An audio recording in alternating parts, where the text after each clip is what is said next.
So what's up sa inyong lahat, and for today's video, marami kasi nagre-request, ano nga bang laman ng bag ni Aling Bagang tuwing pumapasok siya sa duty?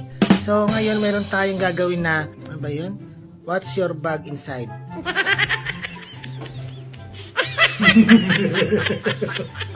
Ayan, So ngayon bubuksan na natin yung laman ng bag ko. Maliit lang to. Siyempre, nagtatrabaho tayo sa ospital. Siyempre, may sarili tayong tackle box.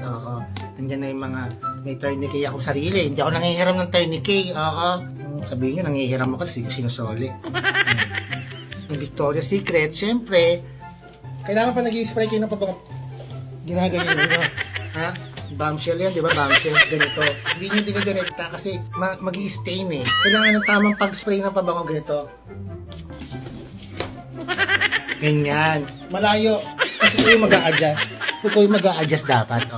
Ang laman pa ng bag ko, paano pag dumaan yung crush mo, syempre kailangan maganda ka, di ba? Sino ba naman gustong mag-duty ng pangit sila? Number 1, andaan nyo sa mga estudyante dyan. Pag nagkatrabaho na kayo sa ospital, pag night duty kayo, hindi pwedeng hindi ka makakatulog. Makinig kayo sa akin. So ako, ang ugali ko, nagdadala ko ng sarili kong unan para mahimbing yung tulog mo sa duty. Kasi ako madalas papasok ako ng puyat, uuwi ako, kumpleto tulog. Ganun dapat. So itong Nitol na to, sobrang ganda nitong Nitol na to. Food supplement siya. Ayan. Yan. Tapos madalas iniinom ko to bago ako matulog, 30 minutes before sleep, no? Meron siyang ingredients na melatonin na nakakatulong para mas maka-achieve mo yung tulog na hinahanap mo. Sobrang effective sa akin ito, pero bawal to sa mga buntis.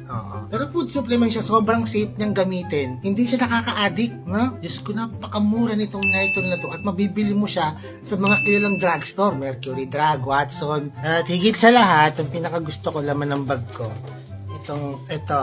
Ayan. Stop! Bruno! Stop! Stay! Balik ka sa bag. Dito ko sa bag.